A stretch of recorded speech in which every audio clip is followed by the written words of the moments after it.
I can't tell you how honored I feel to be able to deliver this lecture. Uh, when we were young, we used to read Vijay Nambisan's poetry.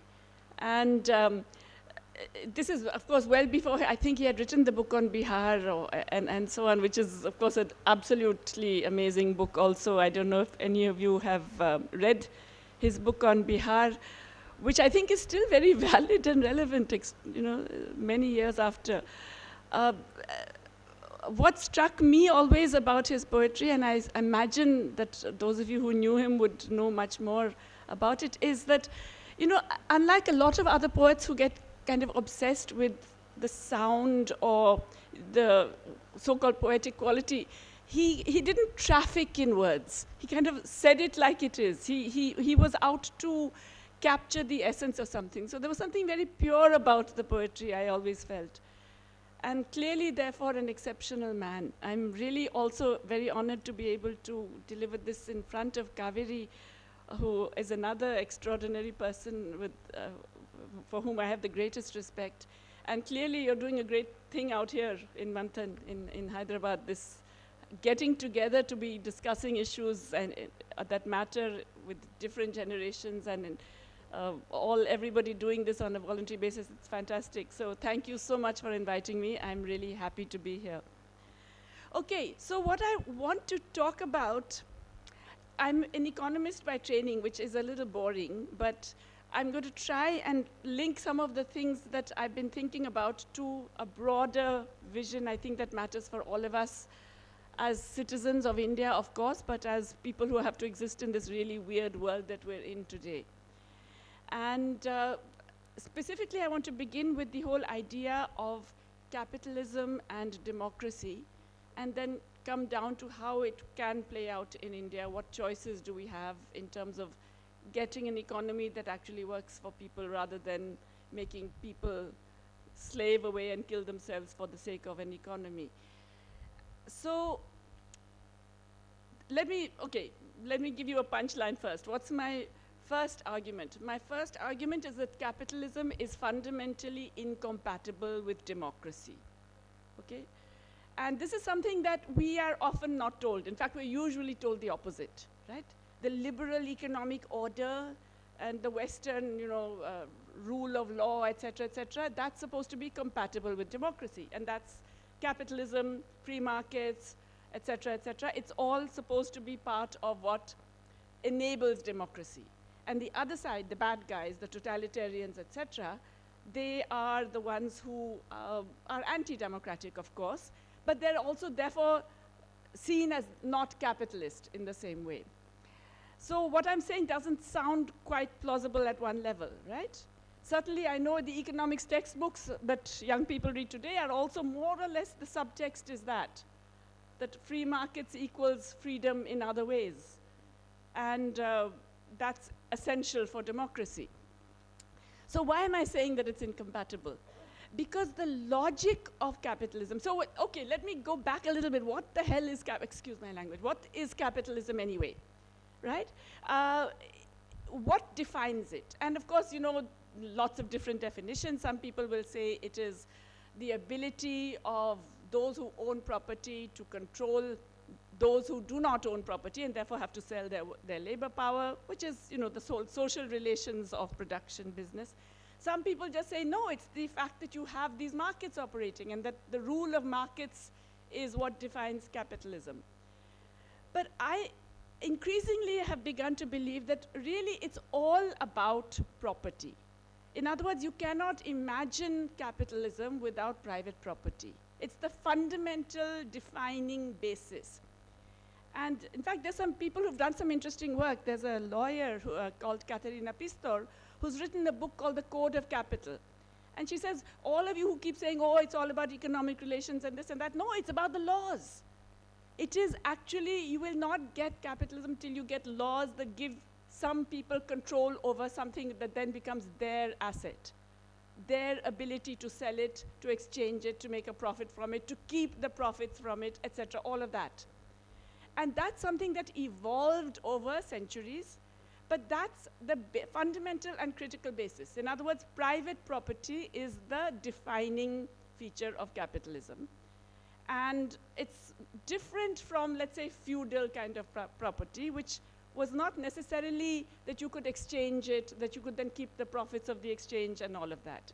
Now, how does that change anything? What does that have to do with what I'm about to say? Well, then you have private property, and then you have these markets which force all these owners of private property to compete with each other, okay? So the second defining feature is competition, supposedly. Everybody's competing. And that's supposed to be a good thing, right? The competition gives you better outcomes, because then nobody can, use their power to enforce something on everybody else, because they have to compete with the other person.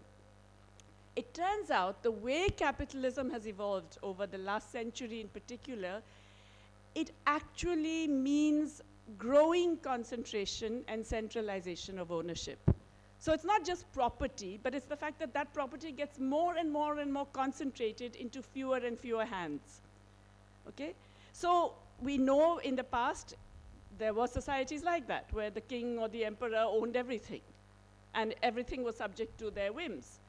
All that was supposed to have gone, right? This is now this rule-based system and laws and markets, etc. But it has ended up creating more and more concentration and centralization. And we see this in India, of course. I don't have to tell you, right? We have got evidence of that concentration of ownership and so on. But we see it now everywhere in the world. And in anybody who wasn't looking for it and wasn't conscious that this is how it plays out, I'm sure what's been going on in the US in the last month or two would have enlightened those who were not looking for this or were unaware that there is this growing concentration. So how has that come about? Part of it is the very logic of this whole market thing. The inevitable logic of markets is to get more and more concentrated, the big eating up the small. There are various things that explain it, what in economics we call the economies of scale. The larger you are, the lower your unit cost, the more you're able to be influencing the market in different ways. But ultimately they're all ways of tiptoeing around the basic point, which is power, okay? So it is about market power, which then translates also into political power and regulatory power, okay? So if I'm saying that, look, the essence of it is laws and regulations, then your ability to influence those laws and regulations is also crucial, yeah? And increasingly we find that you are getting this situation where those who get the market power are able to generate also the legal and regulatory power. They can influence states to pretty much do what suits them. Again, we know this.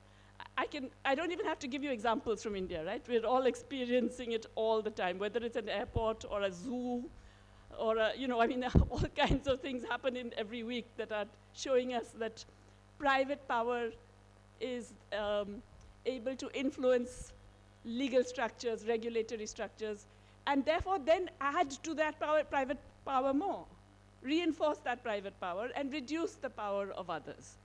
Okay, so that's the process. Now, what does that mean then for democracy? So here's the thing, that as you can see, that excessive concentration of power, that ability to influence what the state does and whose interests it serves, even when it says it's serving other interests, that means that it's fundamentally undemocratic. But it operates in another way as well.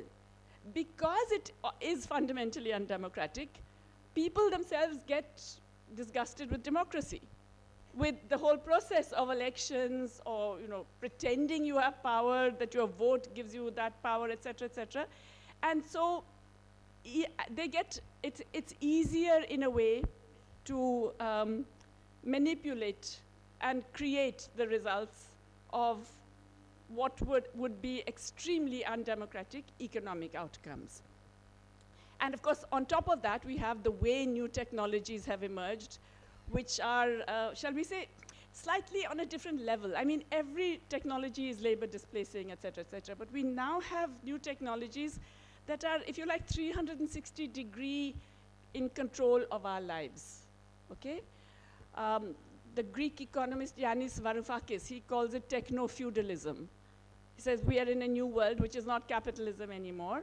It's techno-feudalism because these big digital giants, these enormous technology companies, are able to actually treat all of us as serfs. And we are serfs, why? Because effectively we are providing our data, right? We think it's free, etc., but we are giving our data, and that, with that data comes control. And the ability to control makes us, the ability of the large tech giants to control makes us effectively the serfs. So is this what capitalism was meant to be, or how it's presented as? So how is it presented? It's presented as, yes, fierce competition and all that, but on the other hand, because of that competition, there's a dynamism, right? Competition forces everybody to do better. It forces people to, companies to reduce costs. It forces inventors to think of newer and different ways of doing things, innovators to think of new organizational strategies, all of that. In other words, capitalism was supposed to be a good thing because it was dynamic. I mean, even Marx talks about capitalism as being dynamic, you know, creating more and more, he called it changes in the forces of production, but basically more and more technological change. Well, it turns out if you look at the last 4 decades, so I'm not even talking about just the last 2 decades, the last 4 decades of the global economy, it's really not been very dynamic, okay? That is, if you look at investment rates, we're always told everything has to be done because we want more investment. Tax rates have to be reduced because private investment will come up. You can't do any labor rights because that's bad for private investment. We're always told that that's the name, right? The game is to generate more private investment. Private investment globally is lower over the last 4 decades in every decade as a rate of output. Every decade has seen lower and lower private investment. Yes, we see dynamism in some activities, or if you want to call it dynamism, in other words, we see change, very rapid change in some activities, okay? But it doesn't translate into either increased investment or increased productivity or increased good quality employment or actually increased any employment, forget about good quality. So it's not dynamic. What on earth is going on? There's this German philosopher, Wolfgang Streeck. He argues that basically it's already dead. Capitalism is actually already dead. It's just that there's nobody around to move the dead body out of the way. So it's kind of hanging like a shroud over all of us, this dead capitalism. Why is it dead? Because it got too powerful for its own good. Or in other words, large capital, big business, got so strong, it basically got rid of anything that could control it. It got rid of all the impediments in its way. So it got rid of, let's say, the welfare state, you know, the rights, the economic rights of citizens and all of that. It got rid of regulatory powers of the state. All the regulations were designed to suit big capital rather than people or environment or nature and so on and so forth. It got rid of unions, associations of workers, or it dramatically reduced their power in every country in the world. Less and less workers able to mobilize, less and less citizens able to mobilize. By doing all that, it meant there were no impediments to its own triumphalism, okay? Now, that's the classic prey-predator relationship. There's this thing in biology, the predator cannot eat too much of the prey, because if they overeat the prey, then they go hungry next round. And in a way, that is what Streeck argues has happened to global capitalism, that, you know, it's kind of eaten too much of the prey. And now, it doesn't therefore have the energy, the dynamism to deliver even what it's supposed to deliver, which is growth. Now, growth in itself, not necessarily a good thing. You know, everybody says, oh yeah, GDP growth is essential and the best thing. It's not, because it counts a lot of terrible stuff that doesn't contribute to human progress.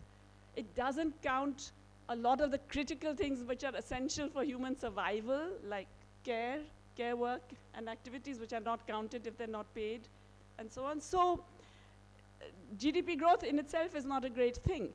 But because we are all within that frame that is set by capital, that's what everybody's obsessed with, that's what policymakers are obsessed with. But yet that is the thing that is in fact also failing. So this growth for its own sake, this ideology of the cancer cell, as my friend P. Sainath says, this also is not really being delivered because of this capitalism being kind of moribund, global capitalism. In that being moribund, it creates much greater popular alienation and public discontent than before. But because it has, as I said, kind of killed all the opposition or the things that could be a barrier to its overreach, you don't get responses that we would recognize. When I say we, I'm talking about people who are broadly left, broadly progressive, broadly thinking of, you know, more democratic and equitable outcomes. You don't get those responses. You get instead a generalized frustration, and that frustration is particularly marked because it's true that now we have, shall we say, openly, blatantly partisan governments. We can use the word fascistic, but you know, it's not just that they're fascist, it's that they don't, there's no fig leaf of pretending to be caring as there was before. But in a way, because capital had already demolished all those structures that I'm saying, whether the government was left or right or middle, they were all broadly doing similar things, okay?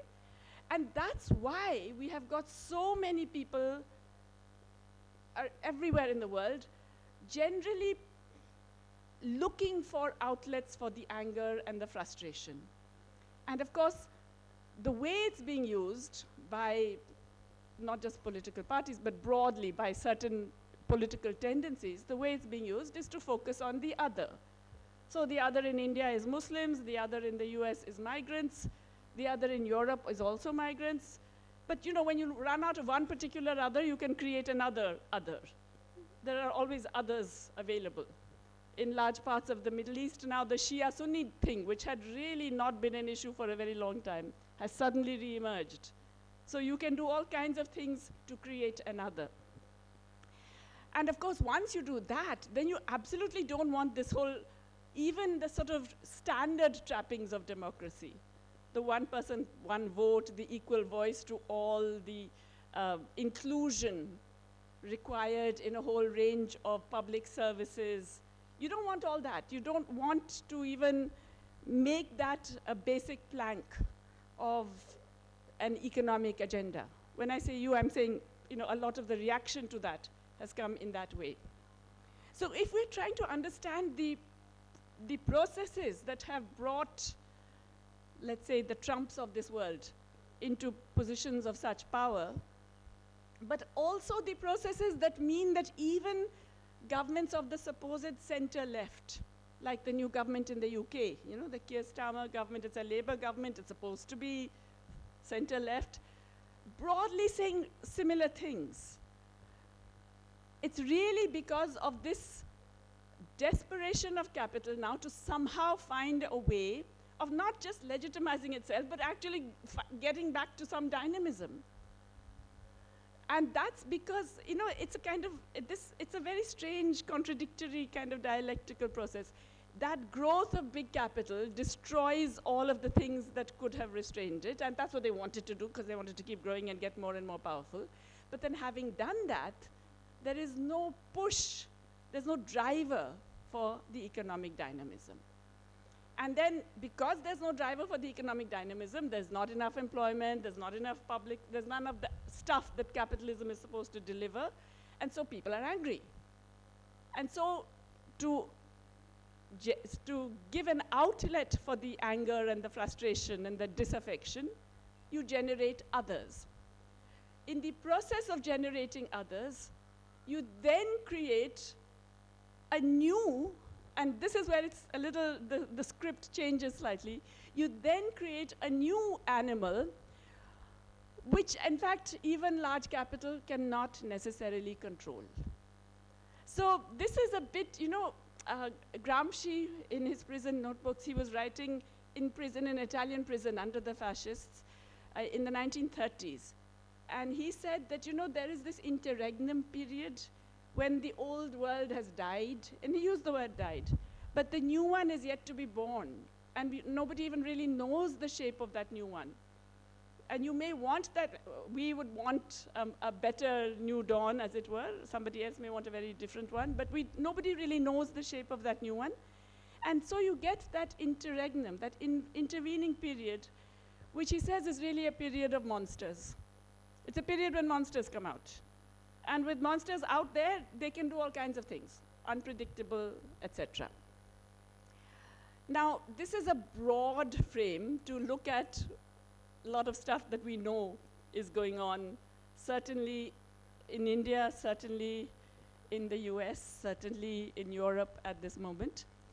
But the point really is that what it means in terms of outcomes is absolutely blindingly massive degrees of inequality, way beyond anything we have had even in colonial India, feudal India, etc. We are getting extraordinary levels of inequality, and those inequalities are also associated with extraordinary levels of power. So there's another thing that here we have to bring in, and this is something that economists, as in general, were quite bad at. So, when economists, when we talk about inequality, we are really focused on distributional inequality. Who gets how much of what? Who has how much assets, who has how much income, who gets to go to schools, who gets health access, who gets all of the, we're looking at the distribution. And of course, that's critical. But because of that, we've paid less attention to another type of inequality, which is relational inequality, okay? And so what is relational inequality? It is your ability, the ability of one person or group to influence the actions and outcomes of another person or group. The classic case of relational inequality is gender, okay? The ability of in patriarchal situations of men to influence what women do. Control, influence both the activities and the outcomes. But there are many other kinds. I mean, caste is a relational inequality. All kinds of power imbalances are relational inequalities. The ability of Mr. Trump to tell a bunch of countries that you have to do this is at a global level a relational inequality. Yeah, and this is not Mr. Trump. Mr. Trump says it out loud, okay? He says the quiet part out loud. But Mr. Biden, Mr. Obama, Mr. Bush, etc., they all pretty much had a similar approach to the rest of the world. It's just that his is much more evident and, out there, in your face and brutal. This relational inequality in a period of monsters is what is giving us this weird world that I talked about in the end. That, we've got, as I said, moribund global capitalism. We've got extreme inequality. Along with that, we have growing relational inequality, the power of some individuals or agents or groups to influence the activities and outcomes of others. And that is giving us this weird phase in which, in a sense, nobody really knows what's coming next, but you all know that whatever it is not good, right? I mean, it's a kind of it's an uncertainty of a rather unpleasant type.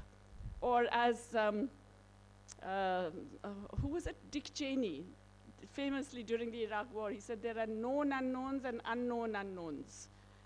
And we have both. There's stuff we know we don't know, and there's a lot of unknown unknowns as well. Okay, now, so in other words, things are bad. That's the bottom line. Things are bad, and they are bad because of the nature of the economic system that we have all chosen to adopt. So then what do we do?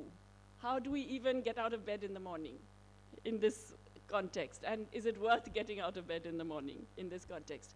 So I'm going to argue that yes, it is. Because you see, one of the things that we tend to ignore, or perhaps we're not even allowed the freedom to think about it enough, is how transient many of these things are, but even more than that, how the economy itself is really entirely a creation.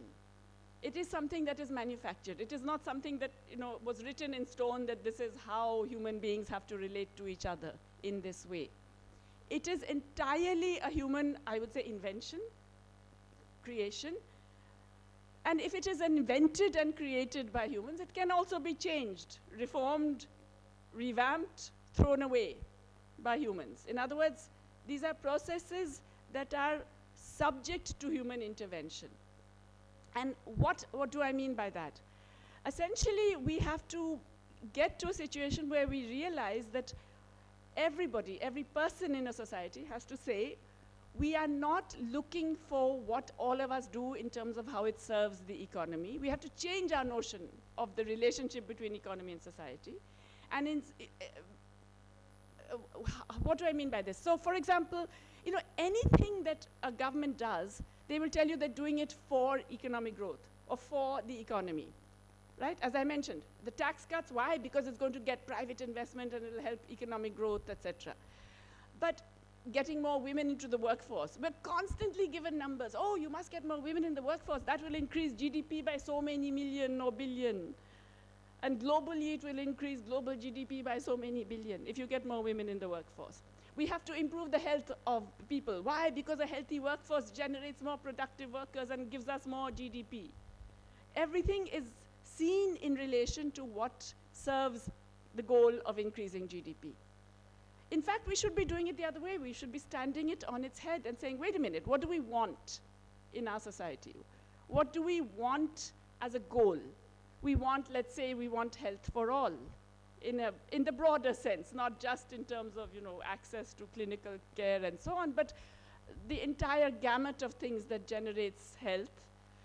We want access to decent nutrition. We want access to good quality employment. We want social protection for everybody. We want the ability of every person to realize their capabilities, which means also access to good quality education for everyone. And we want to do all of that respecting nature and within our planetary boundaries. Supposing we say that's our social goal. Then we should be thinking, okay, if that's the social goal, what's the kind of economy we want for that? Now, everything that I've mentioned here, all of the different goals I've just mentioned, are completely incompatible with so-called free markets, okay? They cannot happen with just free markets. Remember, these markets are not free. They're always subject to government regulation because of private property. So anyone who tells you, oh, there's a market and then there's the state, is talking nonsense, because that market would not exist without the state. It has to be the state which is out there granting the ownership rights of the people who are exchanging and the ability to keep those gains from exchange. It's the state which enables the Elon Musks of the world to rise. It's the state, well, in our case, we know it's explicit, the state which has enabled a certain Mr. A to rise, and so on, okay? So, however, if we say that what we're looking for is an economy that is not about GDP or about helping X and Y to rise, individuals, but about meeting these social goals, then we have to completely get away from the idea that it has to be this kind of market. In other words, we have to be conscious that, yes, you're going to have much more public spending in critical areas. You're going to have much more public regulation in critical areas. You're going to have much more of certain kinds of social provision, like basic social protection. It sounds crazy to think of it, but a universal pension, something that Nepal gives. Nepal, with a much lower per capita income, is able to have a universal social pension of half the minimum wage, which some of us have been demanding for decades. You know what the official minimum pension now is? The universal pension that the government grants? It's still 200 rupees. When UPA was in power, we were campaigning like anything And they finally agreed to make it 500 per month in 2016. But then, of course, they lost the election, and that was the end of that. It's still 200 rupees. Yes, individual states give more, but basically we do not provide even minimum social protection and so on. So if that is the goal, then we have to think of all the things we need to get to that goal. What do we do to our economy? And then you get a whole different set of policy measures, completely different from those that we are fed constantly are essential. And we're always told, that's the other big lie, that these are, how shall I put it? These are technical issues. You know, these are economic laws that are outside the domain of all the ordinary guys, because, you know, it's far too technical, you won't understand it. But also they're inevitable economic laws. You do this and that will happen. These are all lies, okay? They are disguising the issue of power, and particularly relational power, and therefore the impact that has on distribution, on who gets what and how much of it and so on. So if we say we are going to actually think of a human rights economy, people, you know, I have actually, it has happened to me in some international meetings, the Commissioner for Human Rights is actually all in favor of a human rights economy. A bunch of other people, even, you know, in the UN, are very much in favor of a human rights economy. But you mention this to any gathering with a bunch of technocratic economists or the IMF or somebody, they start laughing. They say, what do you mean? It doesn't, you know, the economy is a thing in itself. And human rights is all this good stuff about, you know, everybody getting their rights and so on. That's a whole different silo. It has nothing to do with us. It's not in our mandate, is the typical term. The mandate of these economic organizations is, you know, economic growth, stability, etc. And the mandate of the Human Rights Commission is human rights. They can do it. We don't have to worry about creating an economy that generates human rights. That is the opposite of what we should be demanding. We should be saying, no, we need, let's think of some of the basic things which were in the Universal Declaration of Human Rights. Access to food, good quality, nutritious food for every person, okay, or affordable. Access to education, access to, well, right to health broadly, which is more than just access to health. It's the broader, I mean, as Kaveri is sitting here, knows much better than anybody else, the entire gamut of things that generate health, which includes sanitation, nutrition, pollution, et cetera, all of that. Access to voice, to be able to speak and say what you think, to access to mobility. Now, all of these human rights, which are every government has signed on to and so on, all of these actually have very clear economic requirements. The ability to work, to get work when you need work, which is such a luxury right here in India. I mean, how many people, how many young people are there desperate for work, unable to find work? And it's not seen as the job of a society to ensure that they are given some work that they can perform. That has to change. And that doesn't necessarily mean a wholesale transformation into a socialist economy in the way that the socialist economy is thought of, you know, the Soviet-style model, etc. It does mean a dramatic change in the orientation of policy. So it means, for example, that if your focus is employment generation, not just GDP, then you don't necessarily give subsidies to big private guys. You look at the places where employment is generated, which is small, micro, medium enterprises. And you say, okay, I'm going to make sure that they are viable. I'm going to make sure they get access to credit on the same terms that the big guys do, and that they can default at the same rates that the big guys default. By the way, the big guys default like mad. They really, I mean, their default rates are extraordinary, and then they keep getting loans despite those defaults. That gives them access to the latest technologies, that enables them to go to markets in different places. That means that's a whole package, and it's not an impossible package. I mean, by the way, Germany does this. Sweden does this. Italy does this. They don't tell you. They're very quiet about what they're doing, but they're doing all of that for their small, micro, medium enterprises. They're encouraging the setting up of cooperatives. They're creating all of these other conditions that give them access to technology and credit and markets and everything. So it's possible to do. When some of our countries try and do it, we are told, no, no, you can't do that. That's against the market principle. And then we believe it. And then we fall for this, and we say, okay, you know, we will only give all these incentives to large corporations in the hope that they will eventually trickle down some of their profits to the rest of us. So number one, dramatic increase in a shift in the orientation away from looking at large corporations and their benefits to actually the MSMEs, right? Now I'm actually being India specific. But let's look at some of the other ones. Health.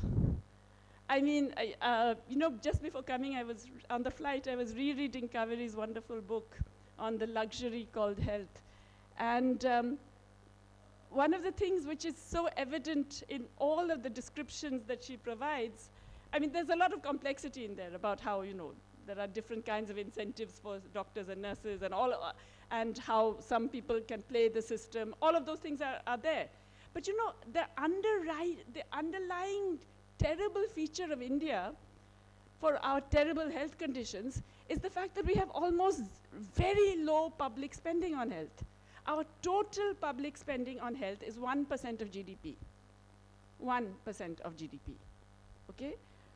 If you actually take the central government, which is 0.3, and state governments together, 1% of GDP. Most countries at our level of per capita income are spending 5 to 6% of GDP. Over decades, every policy document of the government says we're going to spend 3% of GDP on health, public spending, but of course it doesn't happen. And that's really one of the underlying reasons why we have terrible health conditions. Now, if in fact we said, no, we're going to begin by increasing our health spending to 3%. I'm not saying that money solves everything. I recognize there are all these other issues, institutional, organizational, management, incentive. I mean, given all of that.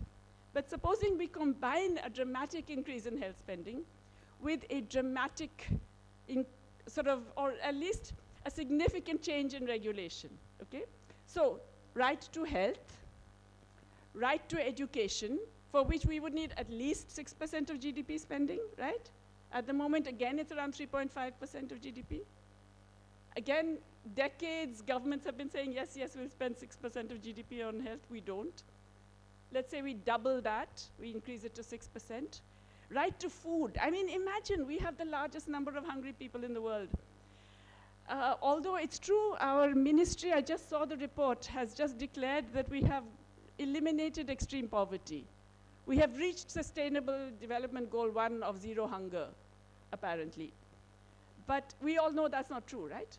And we all know that we are not providing access to basic nutritious food for at least 3/4 of our population.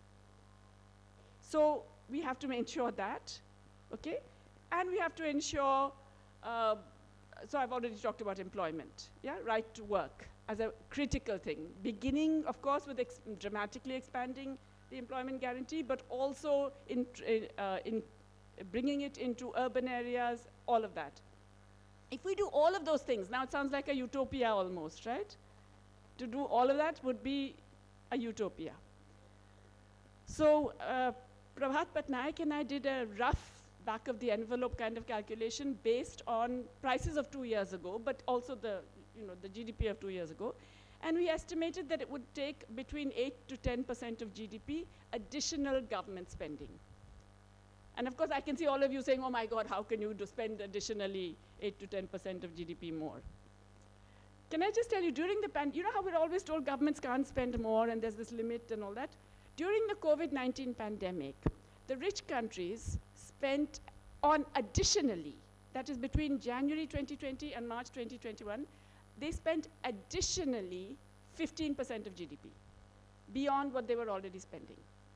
So they can spend when they want to, okay? The US spent 28% of GDP additional. So they can do it if they want to. Essentially what you have to do is to say, look, we need these because that's essential for us as a society, for our social goals. I haven't even got into the whole climate change, adaptation, etc. But let's say, supposing we just want to meet these minimum human rights. If we want to meet those human rights, okay, we need 8 to 10% of GDP. How on earth do we get that kind of money?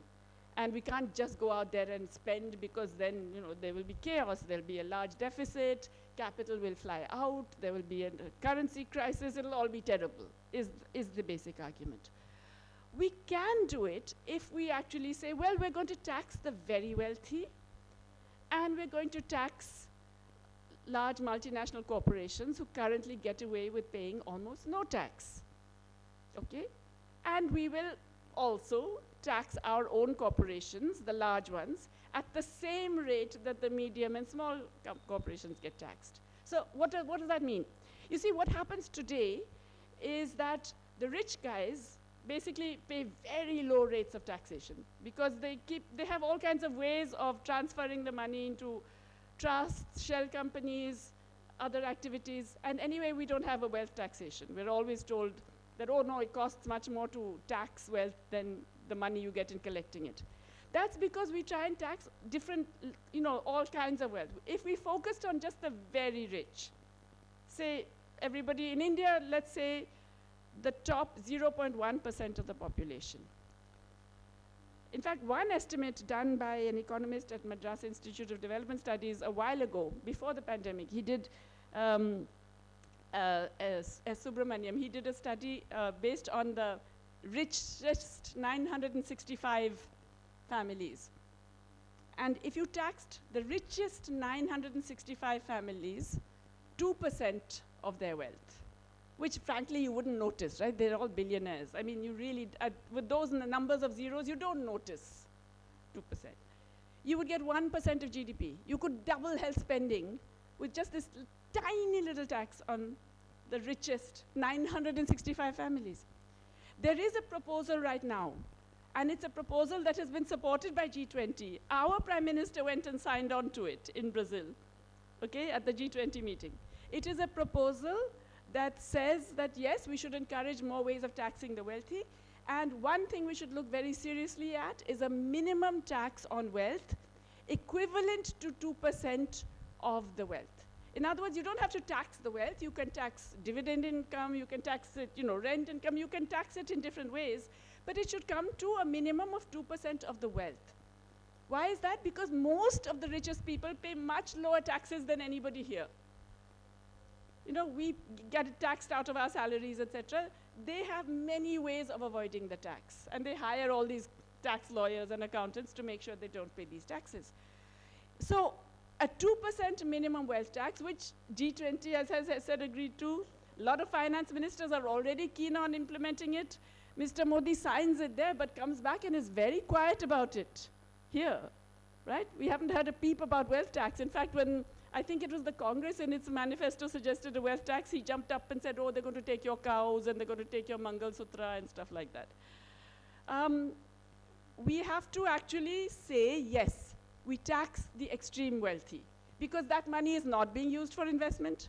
It's just, massively increasing of its own through the ability to change regulations and all the power that comes with it.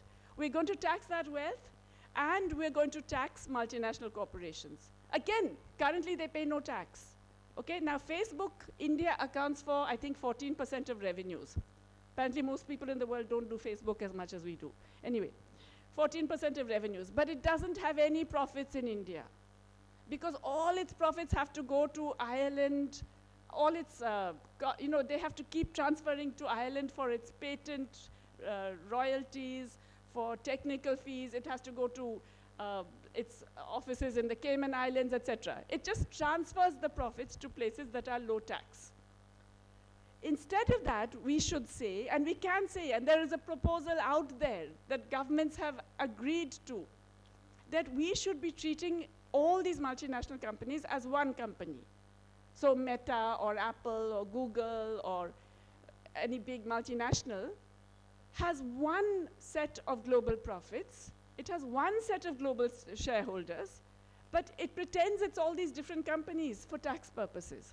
So Google India is different from Google US, it's different from Google Spain, it's different from Google Canada, it's different from Google Brazil. And then in that process, it shifts all the profits out to the tax havens. We should say, no, we are going to tax our share of your global profits. So if our share of your global revenue is whatever, 5%, 5% of your global profits I'm taxing at my corporate tax rate. It's a fairly simple thing, right? It can be done. If we had the courage to get together with a bunch of other countries who are also willing to do this and just do this, our calculation is we would generate 10% of GDP. I said 8 to 10 is what we would need to do the human rights economy. So how is it every time we are told we need to do anything, immediately the response is, oh, no, we don't have the money to do that. I will share something. I shouldn't actually be sharing it because the man is dead. But I was in something called the National Knowledge Commission, and we were fighting for a right to education law. At least I was. The others were not that interested, but I was very keen on having a right to education, and they were saying no, etc. A very important leader at the time, basically in front of a large group of the commission members, bureaucrats, etc., said, you cannot bankrupt the country by trying to put every child into school. Very respected man. So that is the mindset we have to reverse. In other words, the purpose is to put every child into school. And it won't bankrupt the country. There are ways of making sure we get the money to do that. But only if we're determined that those are our goals. Our goal is not the GDP for its own sake. Not the GDP which then gets concentrated in the hands of the very rich who can then have, their private jets and their satellites and their private zoos and the works, okay? We want a society that delivers certain human needs, human rights, within planetary boundaries, and we therefore do the economic policies that get us those, which means, yes, spending a lot more, regulating a lot more, and taxing a lot more. But not taxing everybody. The whole point is not to tax those who really are already bearing the entire burden of taxation, but to tax those who are getting away with not paying any taxes, the very rich.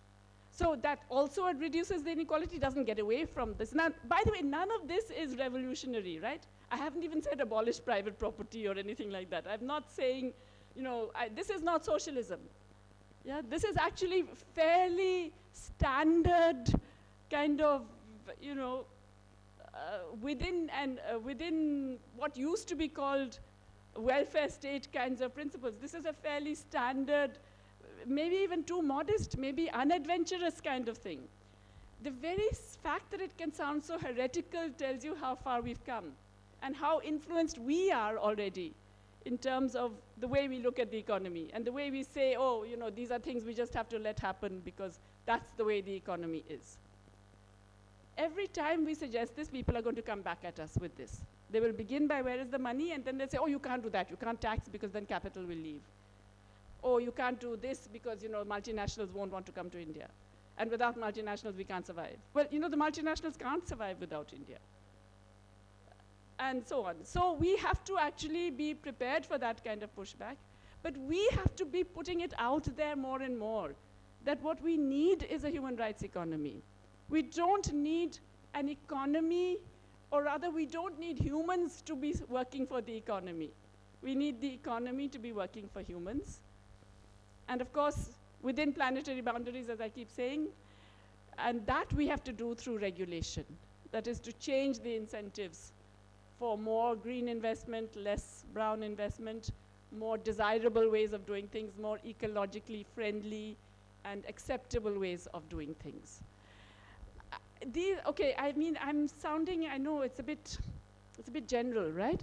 But essentially the point I want to make is this, that when we recognize that what we've got today, the economic system we've got today, is fundamentally incompatible with democracy, but it's also therefore incompatible with freedom or any kind of increased inequality, then we realize that the thing that has to change is the economic system, yeah? And I'm not talking about this huge revolutionary transformation. I'm talking about specific things that can be done in very clear ways. But until we have enough of a groundswell of opinion to demand that, we can't make that change. So I think the job, really, I see it for all of us, is to get that groundswell of opinion going, to make people realize that the economy has to serve people, society, and nature, not the other way around, and that there are ways of getting it done. In India, caste is capital for centuries together.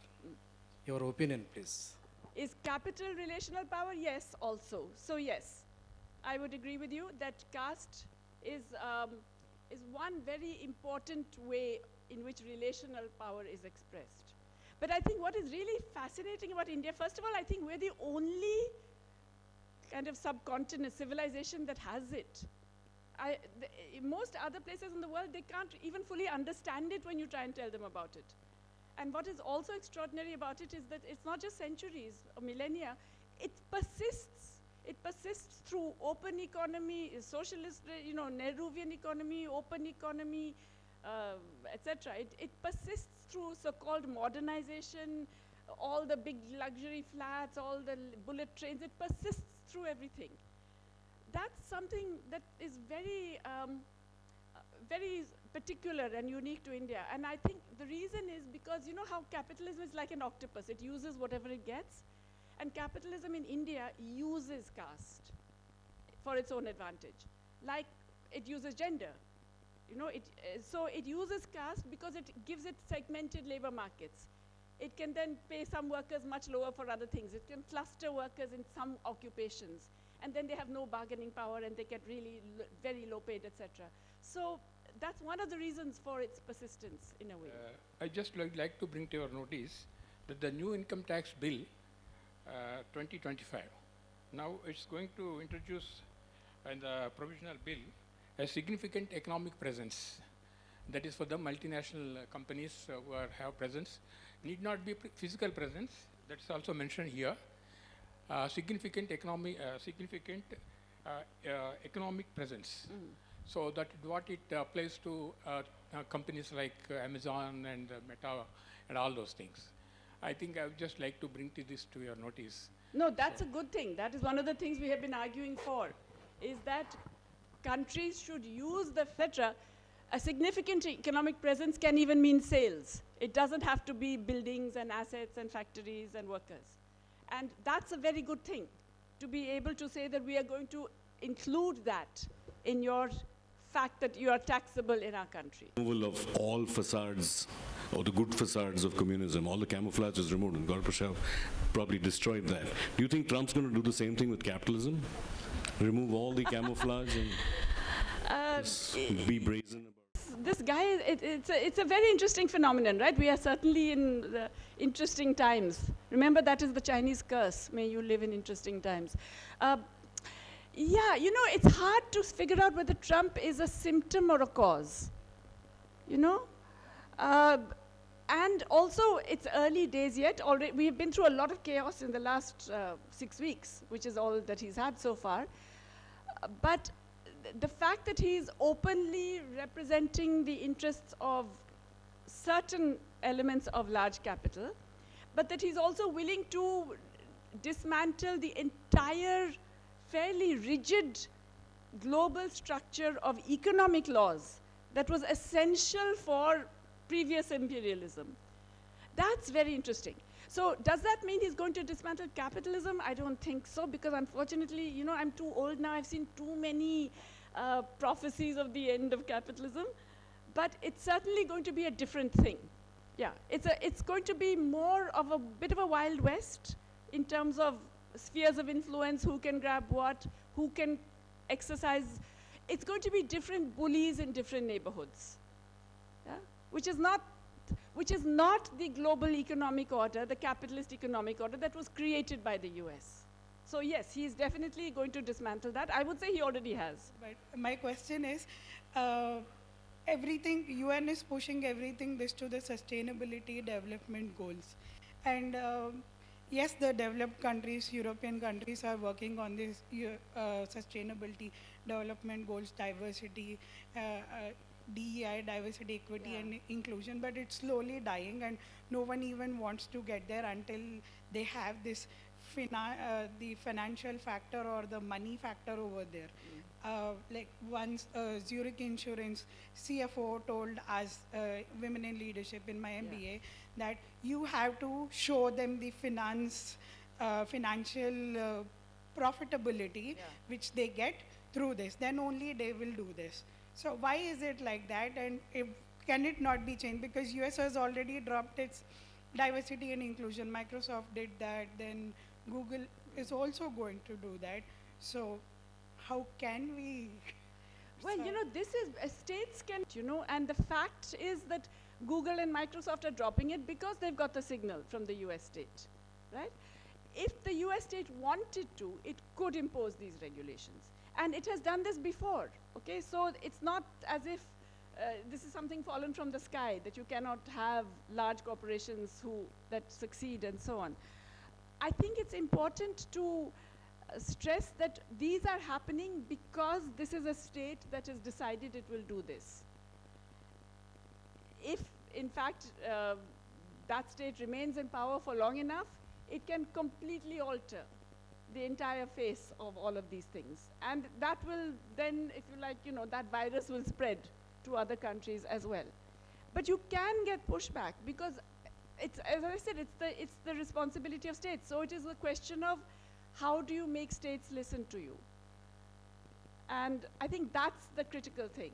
You know, it's, what's happening in the US is also actually quite interesting because, you know, in one weird way, there's the Trump faction, which is also aligned with a certain faction of global capital.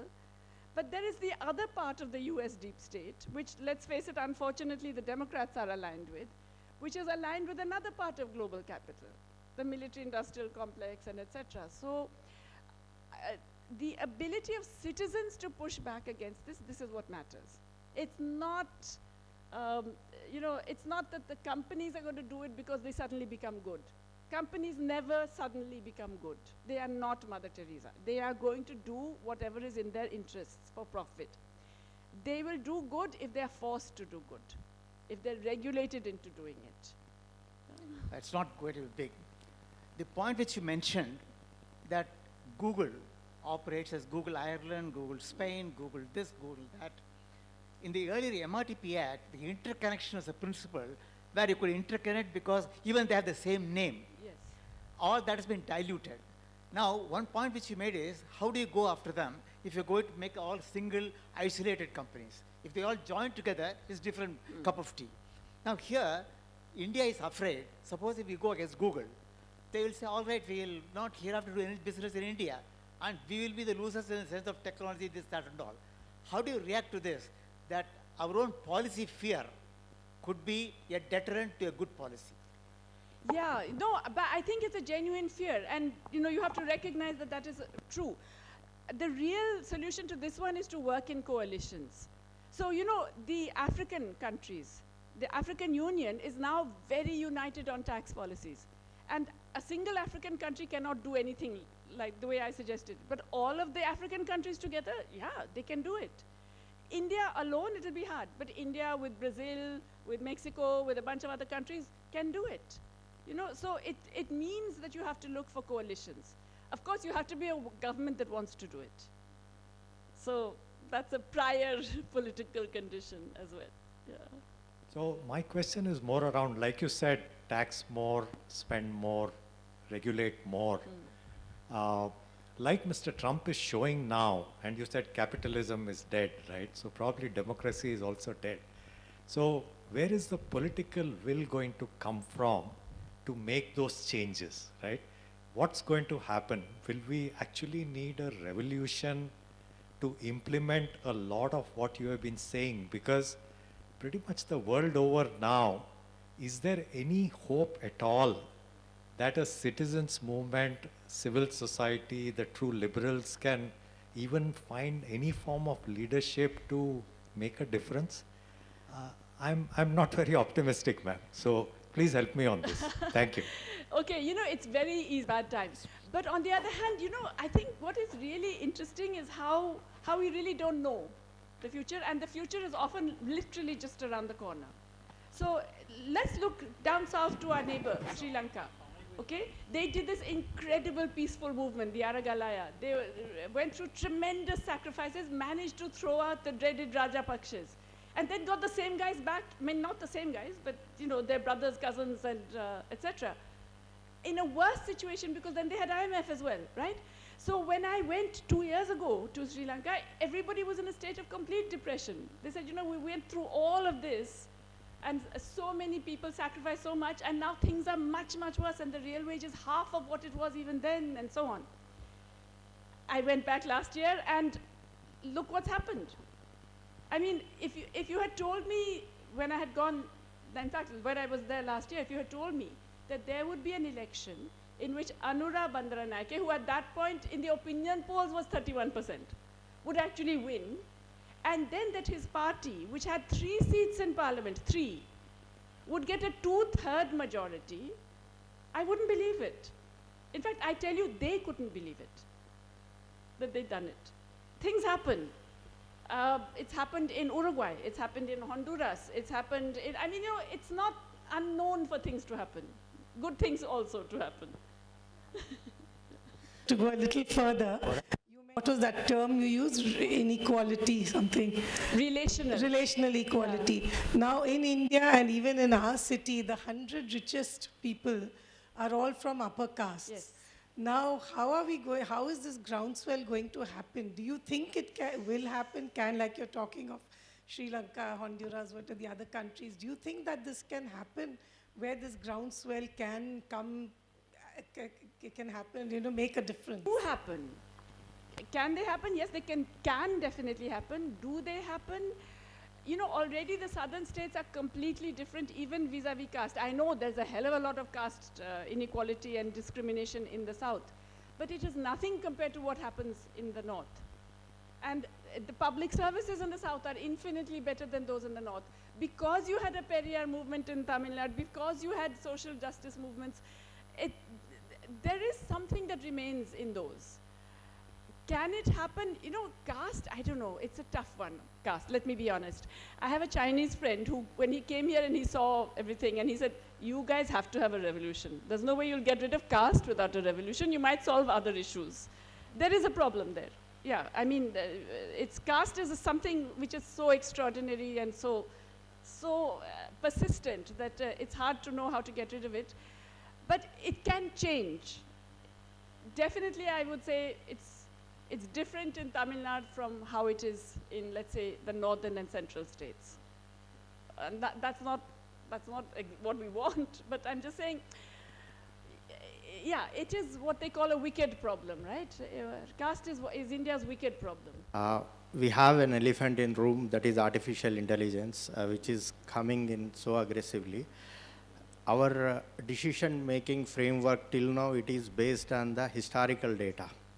But now your decision should come from what lies in the future. So we are currently facing with the e-commerce, the 2 giants, like I don't want to take the name, they are controlling the entire e-commerce business, and our regulatory initiative is the startup in front of them.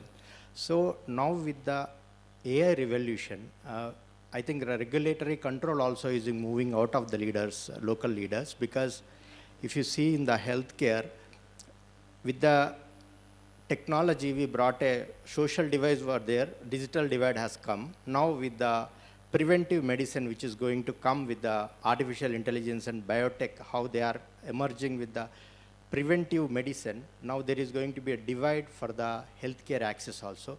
Like that, artificial intelligence is going to create much more divides. How do we address this? And are the leaders working, making decisions based on what is lies in the future. Anybody is thinking in those directions. Thing on digital technology and artificial intelligence in the UN. There's a specific working group that is talking about the issues and concerns that you have raised. And of course, everybody's talking about AI all the time, right? I confess that I'm an ignoramus on AI. I don't know enough about it. I haven't even used half of those programs, etc. But you know, it is fundamentally, what is it? It's artificial, right? So it is basically computing power that is infinitely more rapid than the ones that we're used to. And it is collecting information very rapidly and processing it and chewing out a result. In terms of changing the fundamental inequalities, it will add to them. Will it change them? That's the part I'm not so sure about. Okay? As I said, I would welcome anybody in the here who knows more about it to say so.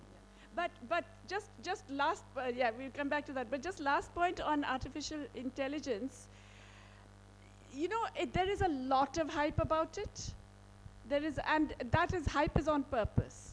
That hype is to get more and more subsidies from each state because everybody wants to be top of the league in that. And of course, we've already seen that, right? That the US companies were getting hundreds of billions of dollars for something that DeepSeek did with, what, 22 million or something like that. So, you know, there's a lot of hype on these things. I'm a little wary of seeing that as completely transformative.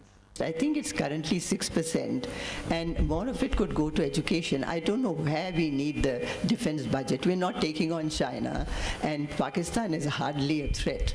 So, I mean, this is one question. The second relates to health insurance, which the government said was going to be universal. So, if we have an outlay of 1%, how is this going to play out? Yeah, which is that it doesn't reach. You know, it reaches a minuscule proportion of people for a tiny part of their health needs. So the health insurance model is possibly the worst model we could have thought of to choose. It's the US model, which is the most expensive, least efficient, least equitable. And we chose that one in India when we'd already underprovided health. Whereas what we should really think of is a universal health system, a national, like the, you know, the Italian, Canadian, UK, national health. No. Theirs is insurance-based. They are paying, so it's a financial intermediation. The only beneficiaries from the government's policy are insurance companies. There are no other beneficiaries. What they're telling you are beneficiaries, all these happy people you see on the posters, no. The real happy ones are the ones sitting in their offices collecting the cash. So, yeah, no, it's the worst possible.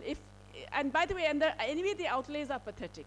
Even on that. So not only is it a terrible scheme, but there's too little of it. Instead, they should just have dramatically increased public health spending. And we should have a proper universal public health system. You know, Thailand is a brilliant example of how you can do a really excellent public health system. It's called the 32 baht scheme. You pay 32 baht for anything. It can be, you know, you're dealing with your viral, or it can be cancer treatment. But you pay your 32 baht and you get the treatment, the full-on treatment. It's a fantastic scheme, and it's worked very well. Yeah. The second question, first question, I'm sorry, I answered the second one first. You know, the thing about military spending, it is such a black box, and there is such a bipartisan or multi-partisan acceptance that they should just be allowed to spend. I'm talking every part of the political spectrum of parties in India says, oh, no, you can't, that we shouldn't be questioning. We'll find other ways to raise money. It's extraordinary. And God knows what they spend it on, because we're not even allowed to get details. Said the allocations for health and education are quite nice, but then at the end of the year, or even at the beginning of the year, the cuts start happening. And what you yourself said, that from the allocation actually 0.3% only gets spent in the end.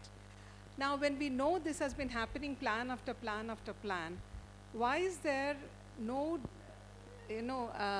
discussion either in the political or in the executive or in the policy makers hue and cry about this? Because particularly in real terms for education and health, we are really spending far less than what we should be spending. You also have said that in your talk. But year after year, the disparity between the allocation at the budget level and immediately thereafter, the coming down of the budget. So why are we not making a hue and cry about it at any level? You know, I think the answer, you've given the answer yourself. It's because they can get away with it. It's because this is not seen as a critical political issue, that the government has failed us because it didn't provide this. You know, so it's the hue and cry. It's the absence of hue and cry, I think. The very fatalistic acceptance of terrible conditions. Well, here the side. Oh, sorry. Yeah. So, you spoke about capitalism leading to accumulation of wealth and power. Unfortunately, even in communism, it has ended like that. It ends in a few oligarchs with a lot of power. So it has failed as an alternative system.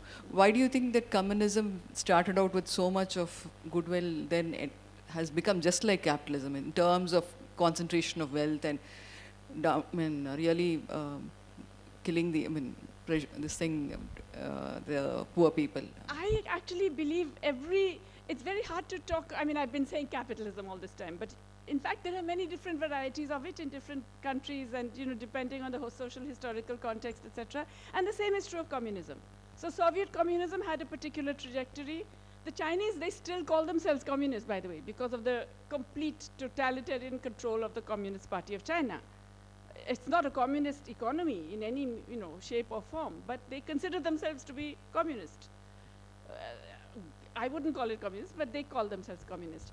But there are countries like Cuba. Now, Cuba is extraordinary. It has faced... You see, even they don't like me talking about Cuba. Cuba has faced incredibly adverse sanctions now for 60 years.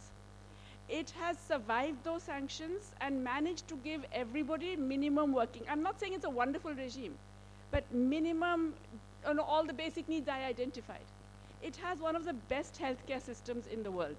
In the COVID pandemic, it developed 2 viable vaccines, which were not approved by WHO quickly because of pressure from the US and Europe. But they have finally been approved when nobody wants them anymore.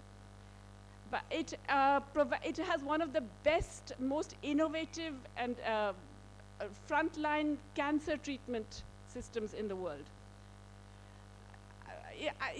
Everything is different. In other words, has it meant that there's been incredible, yes, there is an authoritarian kind of government, but remember, they are operating under really terrible sanctions. And and a government that is a neighboring big brother that is out to get them at every moment and every time and doing everything possible to completely destabilize the regime.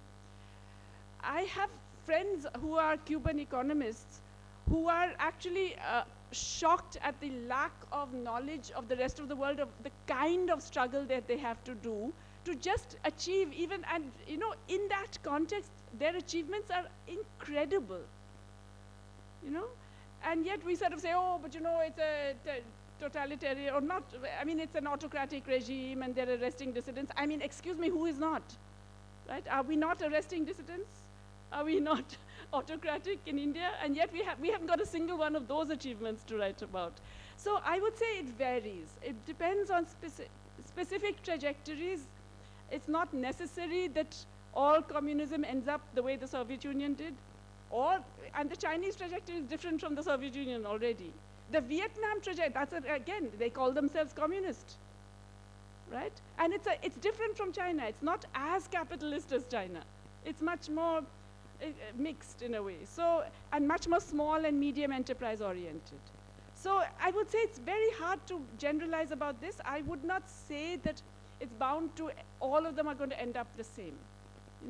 Just like there are capitalist forms that do provide basic human needs, and Costa Rica and so on and so forth. So it's more varied, I would say.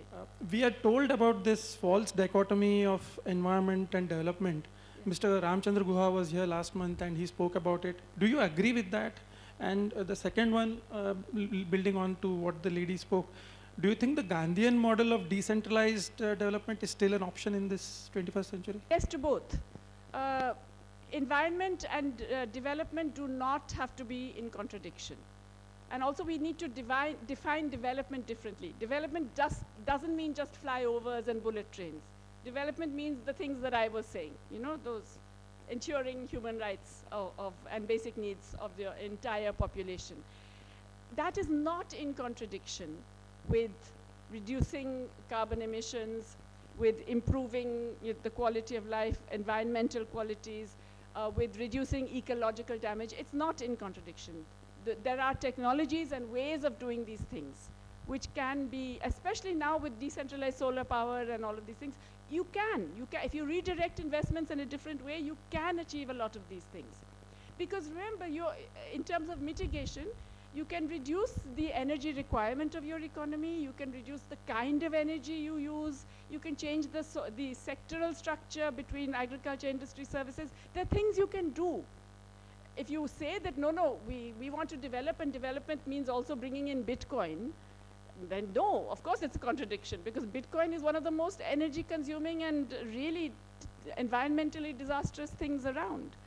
So there is no contradiction, I would say, for sure. And in fact, at the Club of Rome, we did a report, it's called Earth for All, which essentially is arguing that it's possible to do, but you have to do big turnarounds. And one of the biggest turnarounds for us was in reducing inequality. The energy transition was just one of the turnarounds. Reducing inequality is way above the energy transition. Then the other question was Gandhian. So I don't know if it's Gandhian necessarily, but decentralized, yes, absolutely. And I think, in fact, it's more and more possible now because so many of the technologies are, also scale neutral in that sense. You can have small, certainly solar energy, but a whole range of other things as well. So it doesn't have to be specifically the Gandhian model of village self-sufficiency and all that. But I go back to that, a focus on small, medium, micro enterprises, which is not socialism either, right? It's not communism, because you're talking about business. You're not talking about, but a focus on those, and in sustainable ways, giving them access to all the stuff that the big guys get without question. Yeah. Actually, when you search Google, India is considered as a mixed economy, but you are saying it is as capitalistic economy. Even US also is termed as a mixed economy, but you are terming as a capitalistic economy. How it is, why are you so misrepresenting the things, madam? I imagine Wikipedia or whichever thing you looked at is defining a mixed economy as any economy in which there is a public sector, okay? That is, there are public enterprises.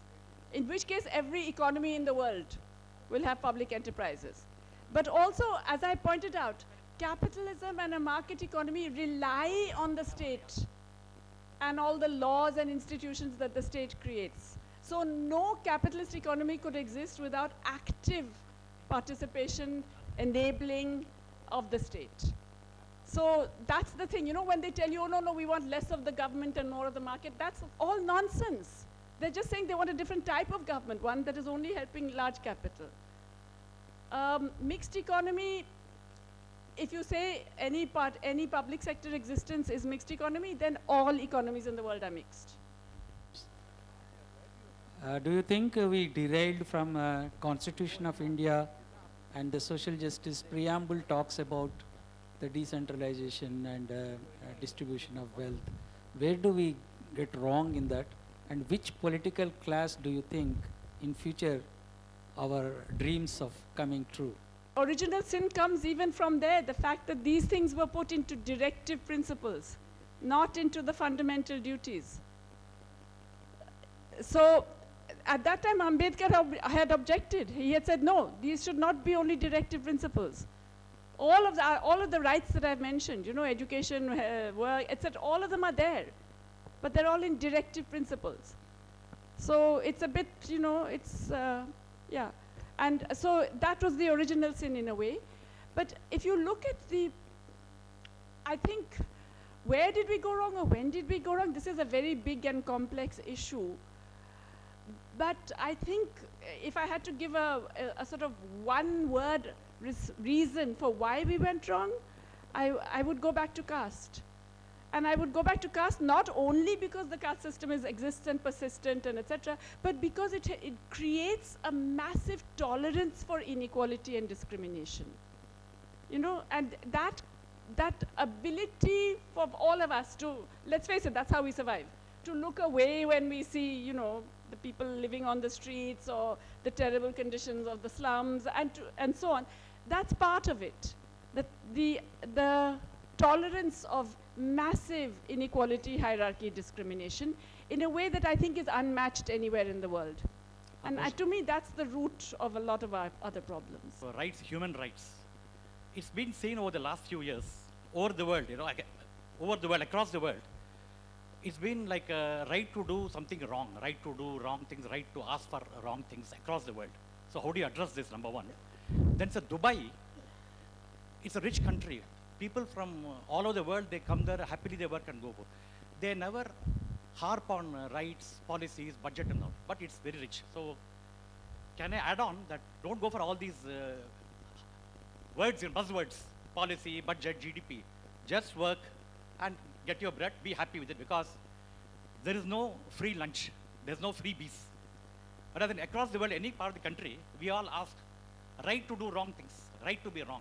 Which are the wrong things that people when are... you go to this country, Okay, Dubai, okay, so listen. across the world, they are happy, they work and go, they never harp on policies, You know, you have to GDP. come to the rest of the world. I assure you they're not happy. Across the world, they are not happy. Exactly, I'm saying the same thing. Dubai is happy, I'm Okay, okay, I Yeah, get go your on, go on, point. go on. Please go I on. get your point. Yeah. I would only say this. The last point you said about freebies and asking for that. I think that, okay, promising television sets is a freebie. Promising health care is not a freebie. Promising education is not a freebie. Promising adequate food is not a freebie. These are rights. And any government that gives it, it's their duty to give it. So I think there's a very bad misuse of the term freebie and ravery and blah, blah. Okay?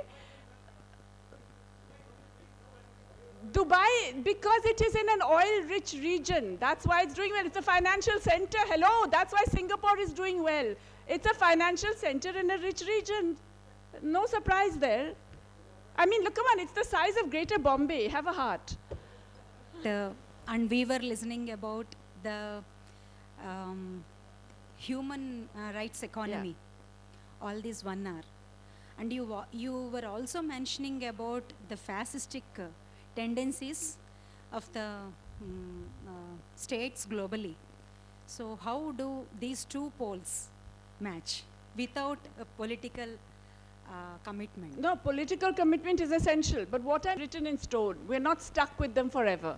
And they can change sooner than we think. That's really what I'm saying. I'm saying right now, the situation looks very bad, very grim, very dire. And these very large global oligopolists have gained even more power and control, and they're going berserk. But that very fact of going berserk may lead to a response and a reaction. I don't think we should say, okay, it's all lost and now we just go home and forget it. The world is doomed and the planet will burn and that's it. I think these things can change faster than we anticipate. What I mean to ask is, do you also feel that Indian government, the state, is also showing the fascistic trends? Of course. I mean, and frankly, you know, these little terms, these minor shifts in terminology, fascistic tendency or fascist, I'm not interested. I mean, they're bad guys.